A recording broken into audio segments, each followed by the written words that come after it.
Selamat hari Minggu, apa kabar semua? Saat-saat kita sedang berlibur, bercuti, beristirahat, berehat daripada kerja. Dengar-dengarnya ada orang yang bakal dipenjara 1.000 tahun.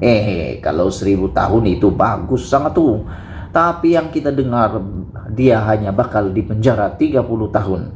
Siapa lagi kalau bukan case yang kita paling benci, yang memalukan negara sehingga ke seluruh dunia diisytiharkan sebagai skandal rasuah terbesar di dunia.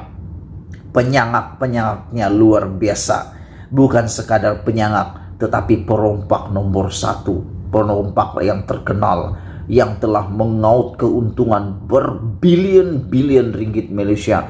Bahkan kita menjadi hairan, mungkin beliau boleh disenaraikan sebagai orang paling kaya di Malaysia ataupun di seluruh dunia. Tapi yang menariknya bukan karena usaha untuk menjadi kaya kena di tempat yang halal, tetapi karena usahanya merompak kekayaan negara sehingga berjaya mengaut berbilion-bilion ringgit Malaysia. Duit ini sepatutnya bukan untuk menggemukkan Anda, bukan untuk membesarkan boroi Anda, bukan untuk membanyakkan pakaian mewah Anda, bukan untuk mengumpul kendaraan-kendaraan mewah Anda yang mau diminta puji. Kalau ada 20 kendaraan, aku tak tahulah bila nak habiskan. Setahun hanya ada beberapa ratus hari. Jadi kalau dia ada 15, 20, 30, 40 buah kendaraan mewah, hari ini nak pakai apa, bulan apa nak pakai apa, mungkin terlupa sudah pakai pakaian dan kereta-kereta mewah yang lain. Itulah orang kaya kan, tak pandai puas-puas hati, sudah dapat 5 kereta mewah, masih lagi mau mencuri. Tapi hari ini kita bersyukur kerana di Amerika Syarikat seorang daripada pembantu perompak, dalam statement itu dikatakan oleh juri di Amerika Syarikat, pembantu pembelot bersubahat mencuri merompak dana 1MDB akhirnya bakal berdepan penjara 30 tahun. Wah, kita gembira.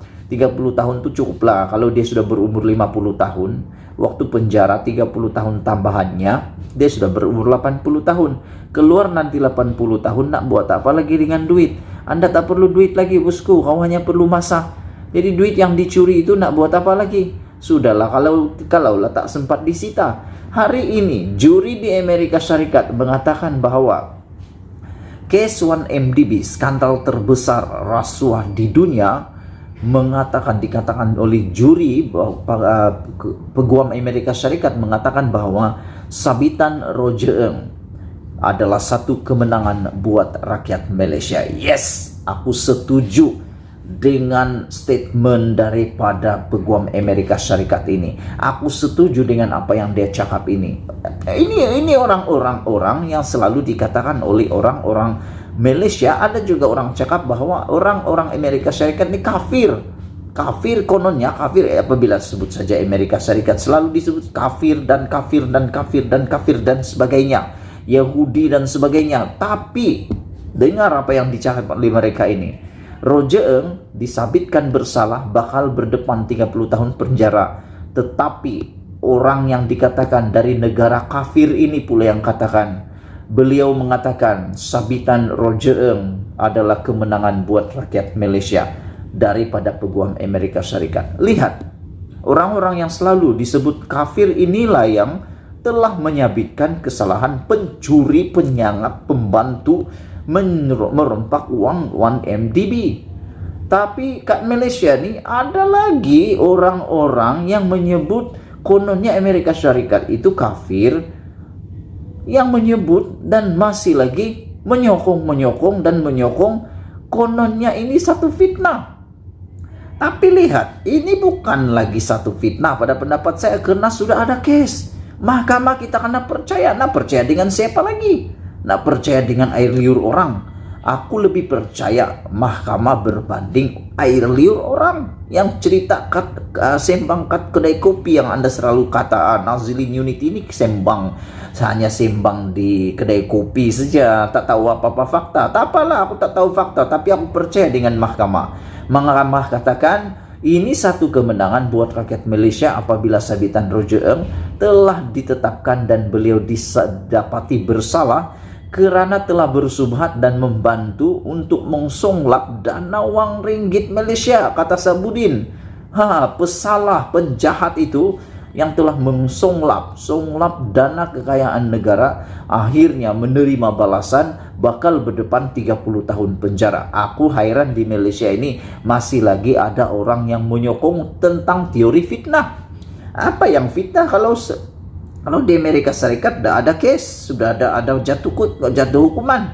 Yang aku lebih hairan, kenapa Malaysia ini agak kalut, dan aku lebih suka dengan perkara ini. Dan lihat nanti, kalau Roger Ng ini diberikan pengampunan seperti juga yang berlaku kepada Tim Leisner. Tim Leisner sudah jatuh hukum, tetapi beliau bersetuju mendapat penghukuman tak perlu masuk penjara tapi bayar sekian denda, membayar denda dalam bentuk dolar Amerika, dan beliau bersetuju menjadi saksi utama dalam perbicaraan, dan beliau bersetuju mendedahkan semua cerita dalam kes 1MDB. Hari ini Roger Ng sudah dijatuhkan hukuman atas pendedahan tersebut. Hari ini kita akan lihat kalau Roger Ng akan diberikan peluang seperti Tim Leisner untuk tak perlu masuk penjara dan hanya beliau perlu menjadi saksi utama pada andaian kamu. Adakah orang yang akan terpalit, akan diheret? Orang-orang baru, muka-muka baru, nama-nama baru yang akan terpalit, yang akan diheret dalam case 1MDB. Pasti lebih ramai sekarang ini yang sedang terbakar punggungnya, sedang terbakar kepalanya, sedang menjadi takut, tak dapat tidur karena mereka tahu Roger Ng kalaulah dibagi peluang mungkin beliau akan mendedahkan. Berbanding 30 tahun penjara, lebih baik dia mendedahkan kebenaran. Jadi lebih ramai sekarang ini yang sudah dah mula memikir-mikir apa nasib mereka seterusnya. Kerana jangan silap, jangan lupa Tim Leisner ketika mendapat peluang untuk pengampunan dan hanya perlu menjadi saksi, beliau tidak mendedahkan banyak cerita yang rakyat Malaysia tak pernah tahu di Malaysia. Mahkamah Malaysia pun tak pernah tahu. Antaranya adalah kes melibatkan 3 orang wanita yang berasal lahir dari Malaysia, orang Malaysia yang terlibat di dalam menyembunyikan kes 1MDB. Lihat, kalau tak didedahkan di Mahkamah Amerika Syarikat, aku pun tak tahu, Anda pun tak tahu. Hari ini masih lagi ramai cakap itu adalah komplot, itu adalah konspirasi. Aku pun tak tahulah apalah isunya dan apalah faktanya yang menyebabkan Anda bersangka seperti itu.